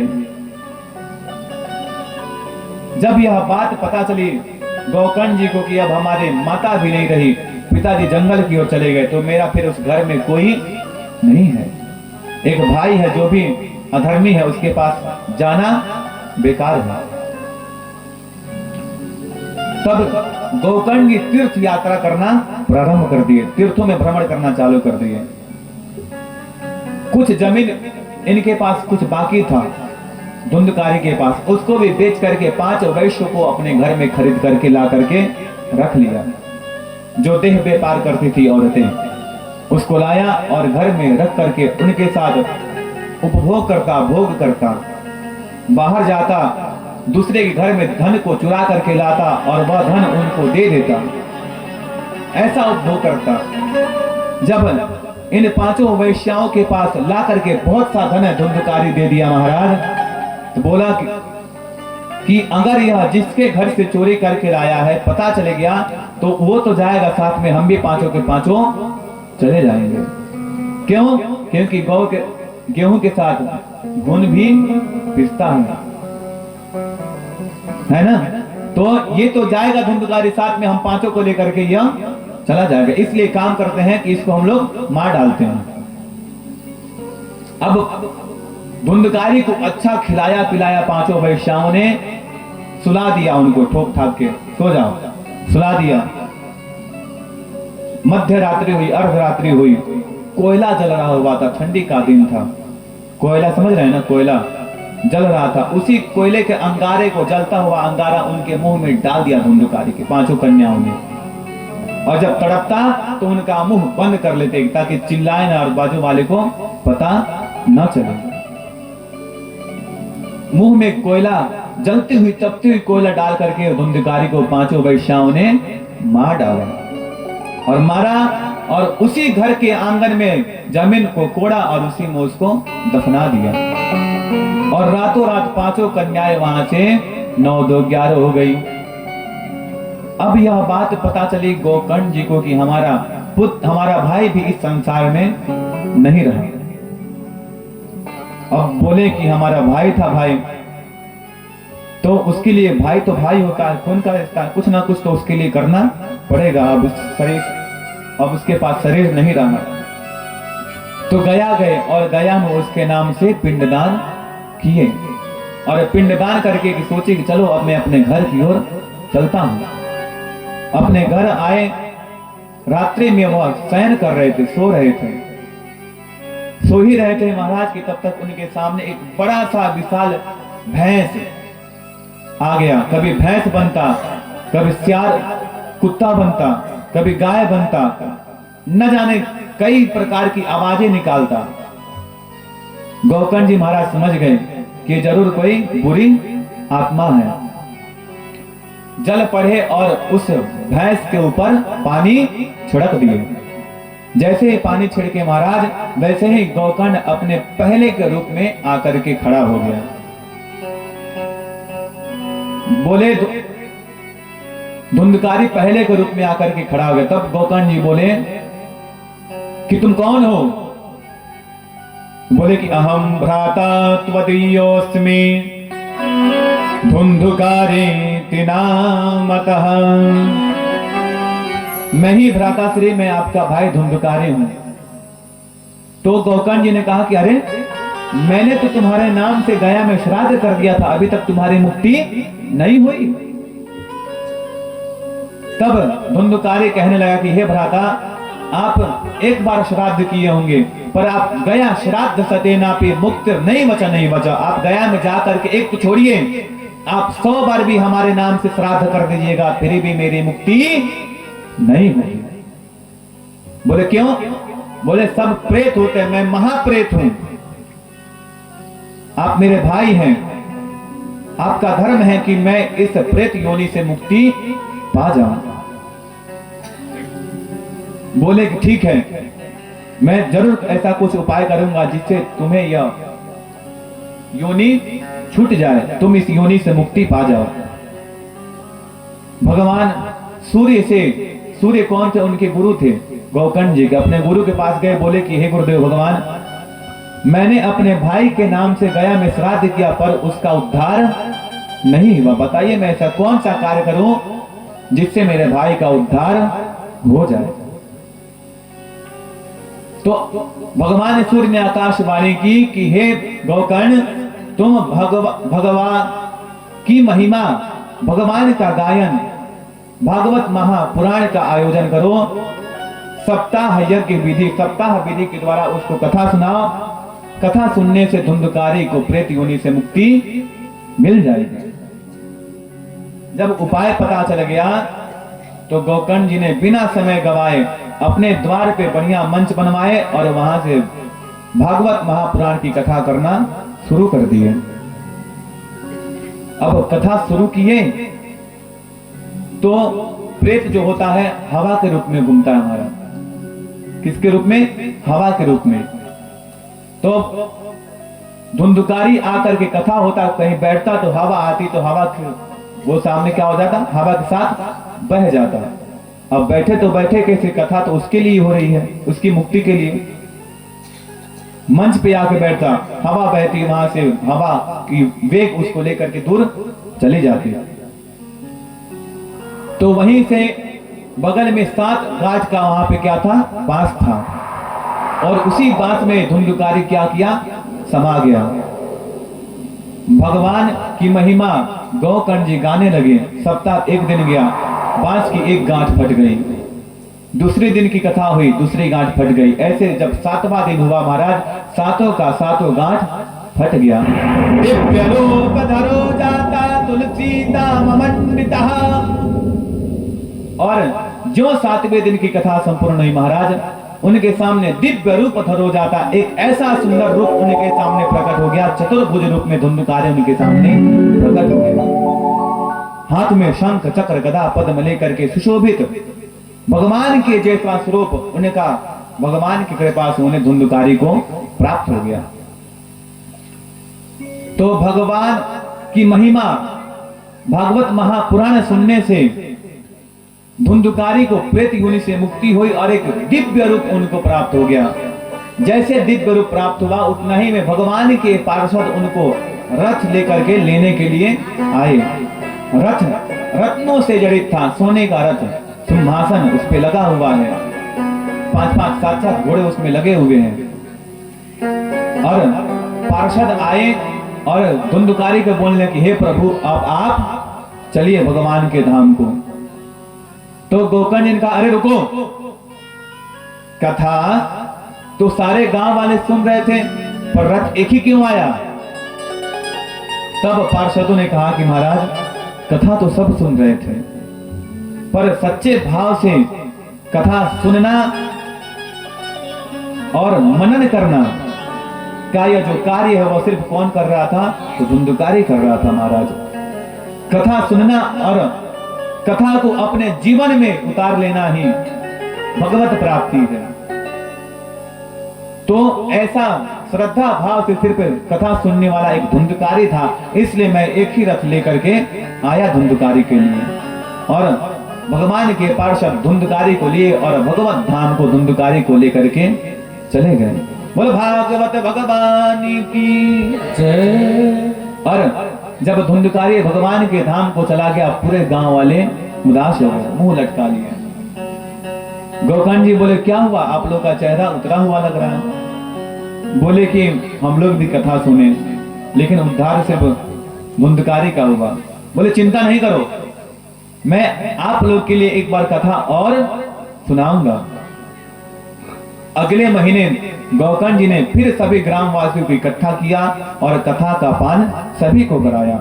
और अगली बार भगवान के पार्षद जितने व्यक्ति थे, सभी के लिए एक सुंदर सुंदर रथ लेकर आए और सभी को भगवान के नगर की ओर यात्रा कराए। सभी लोग भगवान के पार्षद आए और भगवान के लोग को सभी लोग चले गए। जैसे भगवान राम जब अयोध्या नगरी को छोड़ करके जा रहे थे, तो सभी अयोध्या वासियों को अपने साथ लेकर के चले गए। वैसे ही गोकर्ण जी महाराज अपने पूरे गांव वाले को अपने साथ भगवान के धाम को लेकर के चले गए। अयोध्या वासिनः सर्वे, जैसे अयोध्या वासियों को भगवान राम अपने साथ लेकर के चले गए थे। विमाने सह भक्तैश्च हरिर्रावीर्बभूवः, जय शब्दः नमः शब्दः तत्रासन् बहवस्तथा, पाञ्चजन्यध्वनि चक्रे हर्षा तत्र स्वयं हरे, गोकर्णः तु समालिङ्ग्य करो यत् सर्वसत्रशं हरिः। दैवज्ञं तु समाहूयः मुहूर्तः प्रेक्षयत्नतः, विवाहे यादृशं वित्तं तादृशं परिकल्पते। तो ऐसे दिव्य श्री भगवान की कथा, भागवत महापुराण की कथा है महाराज, जो कि धुंधकारी जैसे महाप्रेत को भी ये कथा सुनने से उनको भगवान का धाम प्राप्त हो जाता है। अब महात्म्य के 6ठे अध्याय में आता है, उस समय शौनक आदि ऋषि सूत जी महाराज से प्रश्न करते हैं कि हे सूत जी महाराज, हमें बताइए कि कथा सुनने की विधि क्या है। तो शौनक जी महाराज कहते हैं कि दैवज्ञम तु समाहूय मुहूर्तः प्रच्छयत्नतः विवाहे यादृशं वित्तम तादृशं परिकल्पते। मुहूर्त कब है? कोई भी कथा करवाना चाहता है या फिर कोई अष्टजाम हुआ या फिर हनुमान आराधना हुआ तो एक बजट बैठ जाता है। मतलब हनुमान आराधना कराएंगे तो 20-25 हजार का खर्चा बैठ जाएगा। तो सबसे पहले हमारे मन में आता है कि मान लीजिए हम भागवत कराते हैं तो खर्चा कितना आएगा, सबके मन में आएगा। तो उसका उत्तर है, भागवत में लिखा हुआ है कि विवाहे यादृशं वित्तम तादृशं परिकल्पते। जैसे एक स्त्री के विवाह में खर्चा होता है महाराज, उसी की परिकल्पना भागवत कथा सुनने में खर्चा की तुलना की जाती है। अब विवाह कोई 10 लाख में भी होता है, 10,000 में भी होता है, 1 करोड़ में भी होता है, 100 करोड़ में भी कथा होती है, विवाह होता है। जिसकी जैसी सामर्थ्यता बनती है वैसे वह खर्चा करके भागवत महापुराण की कथा श्रवण कर सकता है। तो अब इसकी विधि क्या है, मुहूर्त क्या है?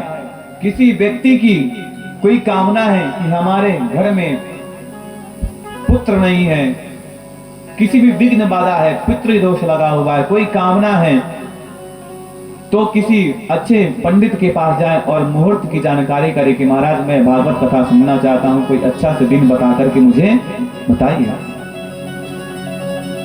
अच्छा सा मुहूर्त निकलवाएं और अच्छे वक्ता का चयन करें। तो वक्ता कैसा होना चाहिए? दुर्दृष्टांत कुशलो धीरः विरक्तो वैष्णवो विप्रो वेदशास्त्र विशुद्ध कृत दृष्टांत कुशलो धीरो वक्ता कार्यो निस्पृहः।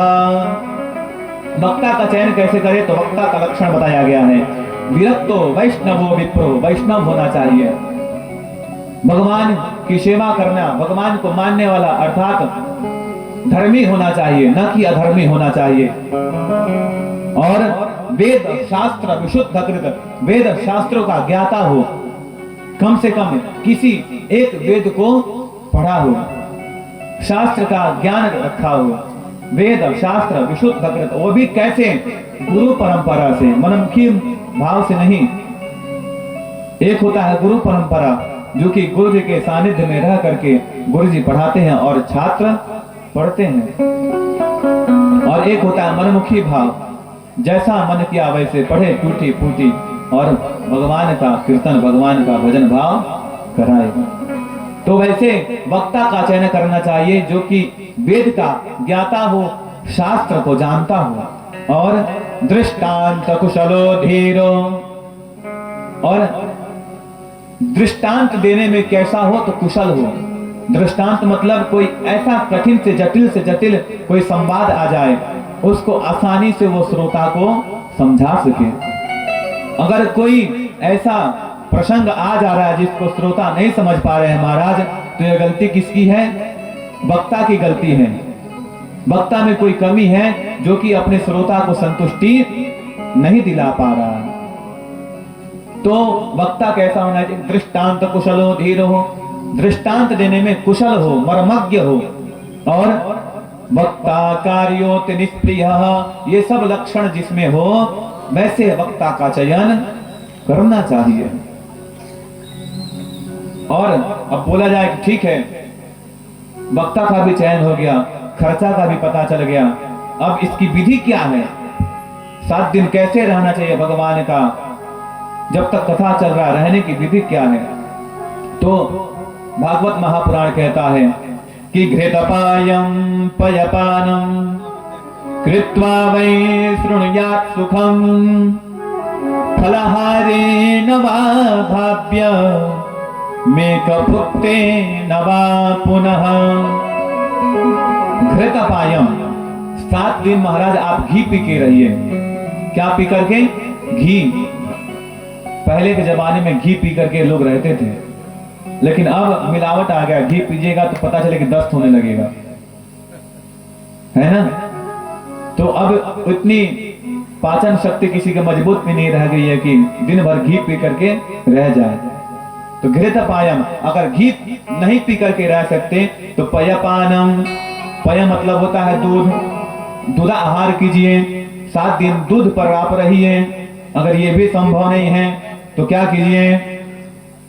घृतपायम मधुपायम कृत्वा वै शृणुयात् सुखम फलहारेण। अगर घी भी नहीं हो पा रहा है, दूध भी नहीं हो पा रहा है तो फलहार लीजिए, फल को खाइए 7 दिन और भगवान का कथा सुनिए। फलहारेण वा भक्त्या भुक्तेन वा पुनः। अगर ये भी नहीं हो पा रहा है महाराज तो खूब खाइए, पर एक बात का ध्यान रखिए। क्या? सुख साध्यम भवेत् यत्तुम कर्तव्यम श्रवणाय तत भोजनं तो वरम मन्ये कथा विघ्न करो यदि नोपवासो वरह मन्ये कथा विघ्न करो यदि। आप आहार लीजिए, परंतु एक बात का सदैव ध्यान रहे महाराज की कथा में विघ्न न आए। कथा में विघ्न क्या है?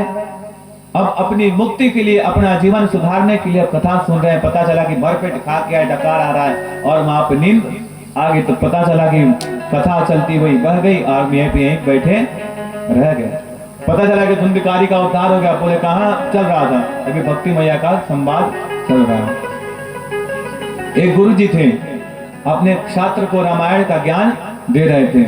बोले कि राम जी 4 भाई थे, राम लक्ष्मण भरत शत्रुघ्न। पिता का नाम था, माता का नाम था ये था, माता उनकी 3 थे और उनकी पत्नी का नाम था सीता। वन में गए, रावण आया, माता सीता को हर के लेकर के चला गया। राम जी के रावण को मारे और सीता मैया के साथ अपने अयोध्या वापस लौट आए। पूरी रामायण उनको अपने शिष्य को सुना डाले। तब तक उसी में से एक छात्र कहता है कि गुरुजी सीता जी के, गुरुजी पूछे कि बताओ सीता जी के पति का नाम क्या था? तो पीछे से बोला कोई रावण है। क्या बोला? रावण। जब विवाह हुआ तो उस समय क्या हुई? उसकी नींद लग गई, आंख लग गई। और आंख कब खुला? जब रावण की बात चले तो उसकी आंख खुली। तो उसको लगा कि माता सीता का विवाह किससे हुआ? रावण से हुआ। तो क्या है? ये कथा में विघ्न है।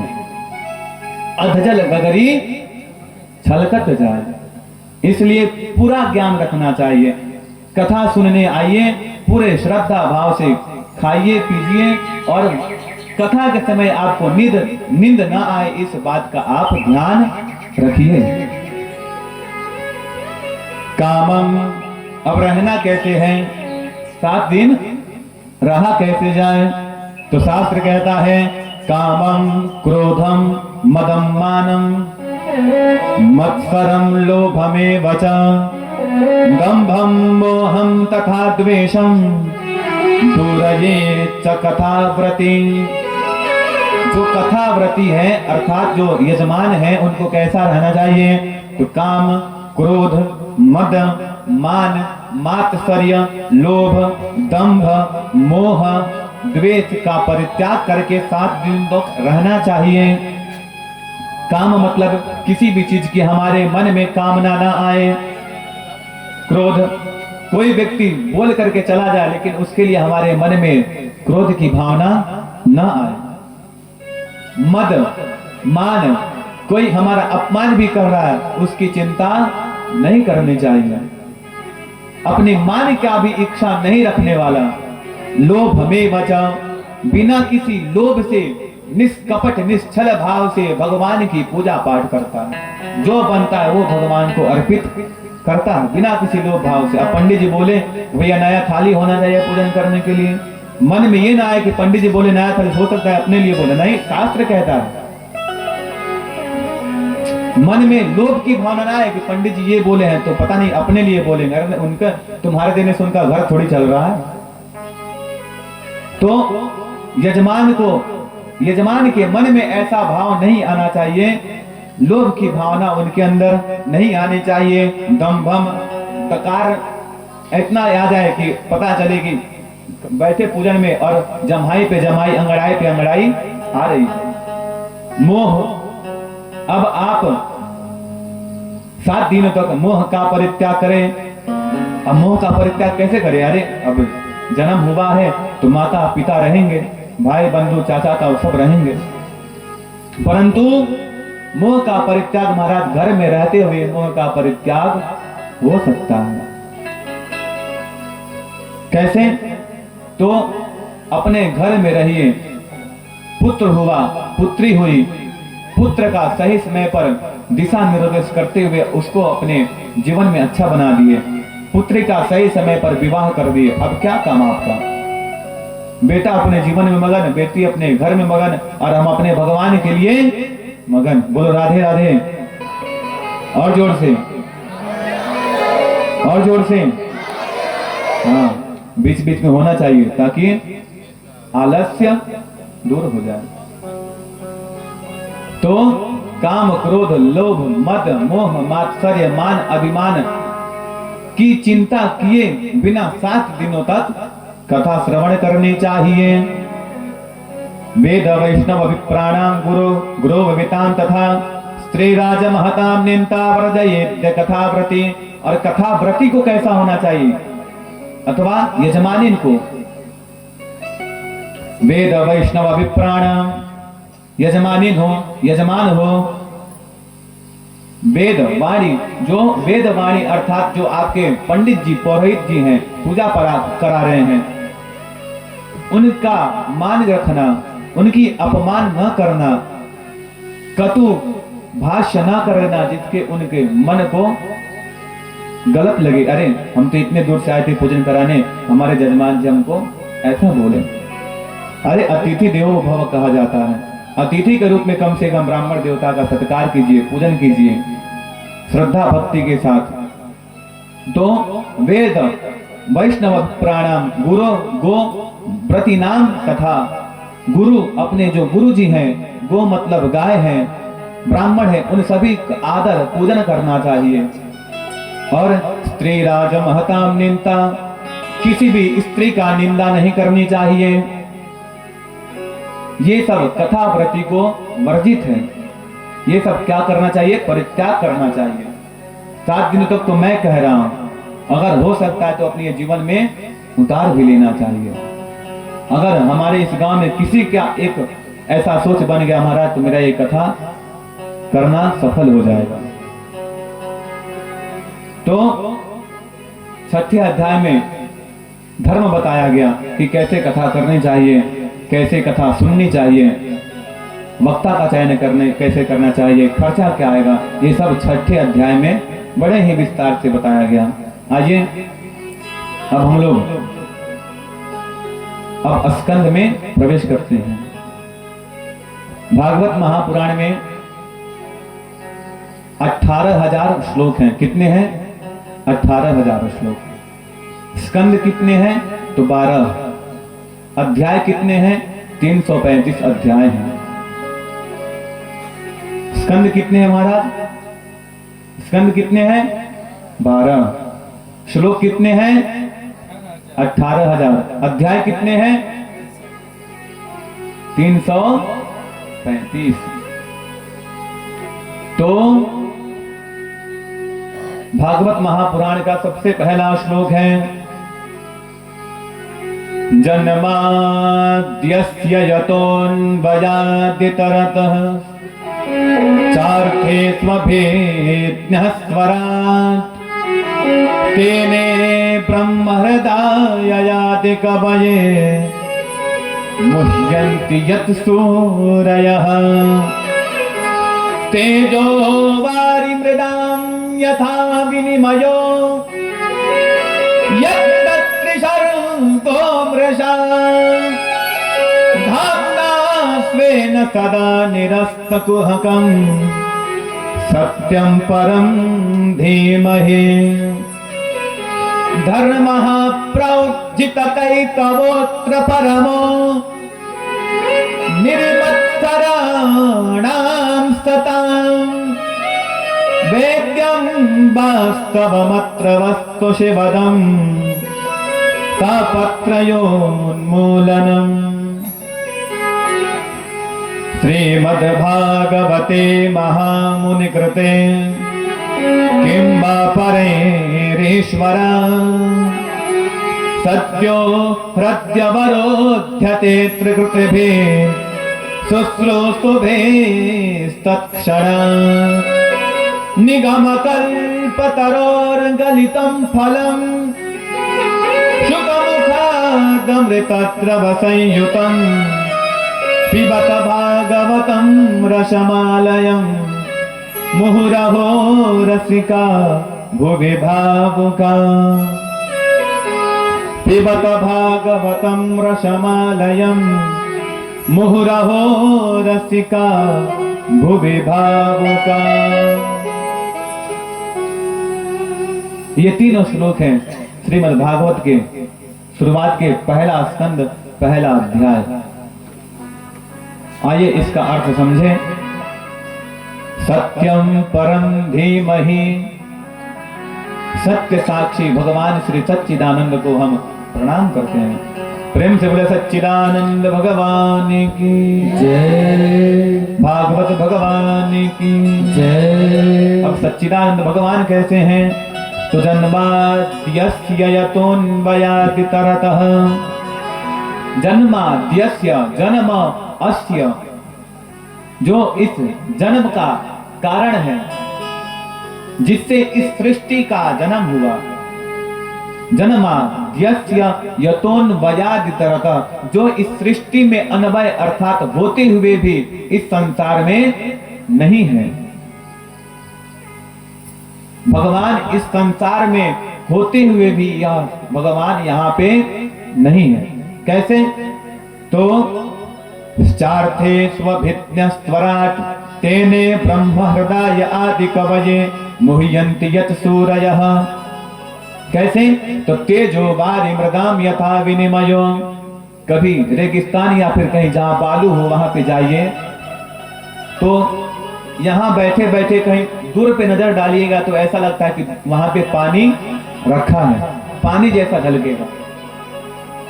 प्रत्यक्ष प्रमाण आपको बता दें, कभी बाइक चलाते हुए धूप में गए होंगे, बाइक मोटरसाइकिल, तो जब बाइक चलाते हैं तो सामने लगता है कि सड़क गीला है। कभी ऐसा प्रतीत हुआ है? कभी ध्यान दिए हैं? ध्यान दिए हैं आप लोग? तो जब जहां गीला दिखता है, जब वहां